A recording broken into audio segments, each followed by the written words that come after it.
Back out here, I want to be the first person to say, in the entertainment industry, I get called, I get paid to do a gig. Half the time I don't know what's going on. The other half I really don't care. As long as the check clear, I'm cool.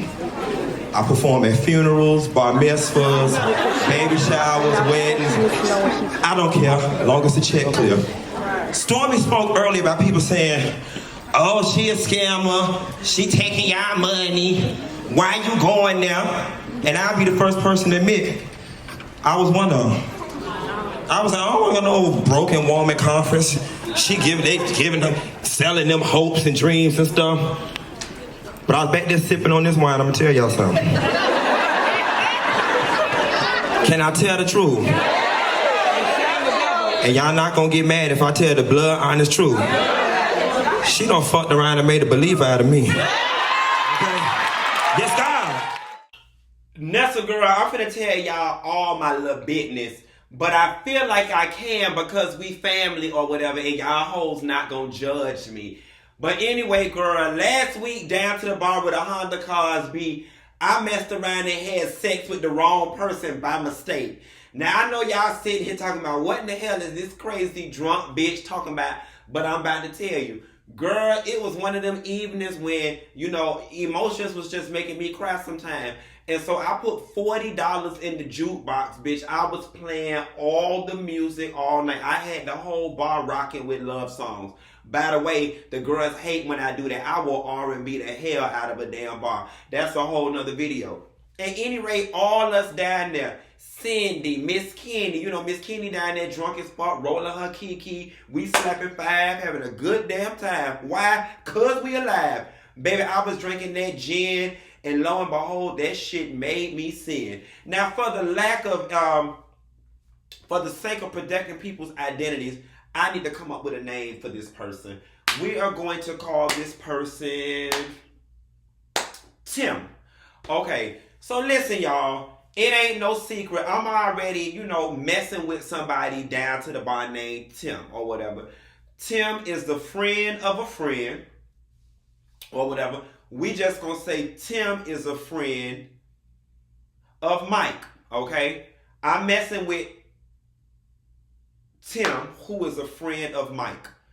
So in my phone, Tim number is Tim, Mike friend from the bar with a Honda Cosby. I put these long titles with people's names because when you meet people out and you've been drinking, you tend to not remember. So his name on my phone is Tim, Mike friend from down to the bar with a Honda Cosby. All right, we sitting at the bar, the whole group. We kikiing, slapping five, having a good old time. So we look to the left, and my homegirl was like, oh, that guy is cute. We had never seen him before. The bar that we hang out at is a bar where a lot of locals and regulars be, so we can tell if you're visiting or if you're not from around these bars. So everybody was like, he was cute, but he was quiet, so nobody paid him no attention or whatever. So then my homegirl was like, I like him. Okay, we drinking, he was cute, but we over here doing what we doing over here. My homegirl come over about 15 minutes later, and she was like, oh, I don't think he liked me. And I was like, girl, what you mean? She was like, well, I wrote my number down on a piece of paper or whatever and gave it to him, but he ain't looked over here yet, or he ain't said nothing, or he ain't called me over. So I was like, oh, we over here drinking, he cute or whatever, but we having a good time over here. So anyway, I got so sick and tired of this bitch complaining about the boy not looking back at her. When she went outside and went to the bathroom, I walked over her and I did a real 1993 style. Hey boy, my friend like you. She said she wrote her number down and you didn't look at her or call her. Simple explanation.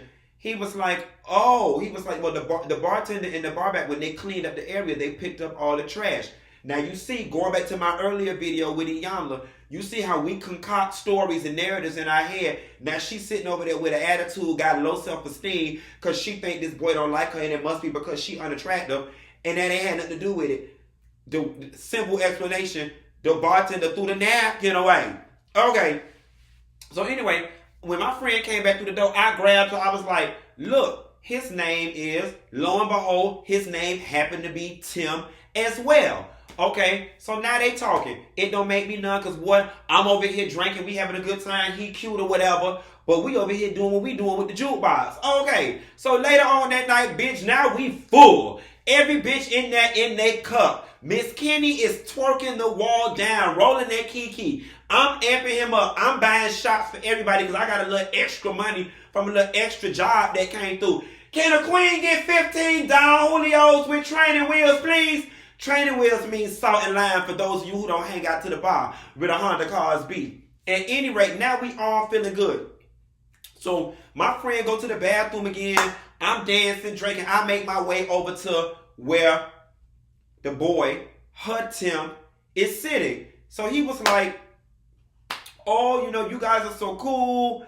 I'm new to the area. I just moved across the street. We need to keep in touch. Not a problem. So I takes out my phone, give him my phone, and we exchange numbers. Now, there's nothing uncommon about that exchange, despite the fact that he's straight, and I'm getting, because at this particular bar that I hang out at, we're all family. We embrace everyone. I left out the fact that the Tim that I'm messing with is also chilling with us that night, okay? We had been kissing in the bathroom and all that kind of hoish activity, or whatever the case may be. Do not judge me, okay? I'm single and lonely sometimes. At any rate, here's the good part, bitch. So, bitch, I'm drunk, okay? It ain't no way around it, bitch. I'm drunk. I have been drinking all day. And one thing about me, baby, I am classy. You will never hear no story about me being sloppy down to nobody, bitch. I know when to hold and when to fold. And, bitch, it was time to fold. So I had left all them girls. I was like, y'all, I got to go home. Okay, I get home, y'all. The horny spirit hit me. So I take off all my clothes. I'm on the sofa. I'm getting ready to have some me time, if you know what I mean. And for whatever reason, I decided to take my camera out and take a picture. Now, my intentions were, because I have already had sex with my Tim, Mike friend from down to the bar with a Honda Cars B, and he was right up the street. My intent was to seduce him to just come over here and we have fun, because he got to pass my house on the way home. So I send the picture to Tim. I get a response that says, nice. So because he said nice, I was like, okay, he's receptive. Let me close the deal. I hit the FaceTime button. I'm butt ass naked. Bitch! When that thing connected, it was the new Tim who my homegirl was talking to. Bitch, I hung that phone up so quick. I was like, oh my God, I am so embarrassed. I did not mean to send this to you. That bitch wrote back, it's fine, call back. I said, what? Daddy had us said, call back. Wait a minute, I know this ain't happening right now. This my homegirl, man, who she was trying to talk to. So, I put a little piece of cover around me. I called back. He was like, what you doing? I was like, well, you see what I'm doing. He was like, where you at? I was like, I'm home. He was like, where you stay? I said, right up the street. He was like, I want to come over. I said, bitch, I'm coming to get you. Okay? He was at the taco place right next to the hotel. Drunk and all, bitch. I had to put on my clothes. Bitch, I think I walked out that house with no shoes on. Or whatever. So I was like, basically you had seen my stuff. So I said, show me your you know what. He was like, well, when we get in the car.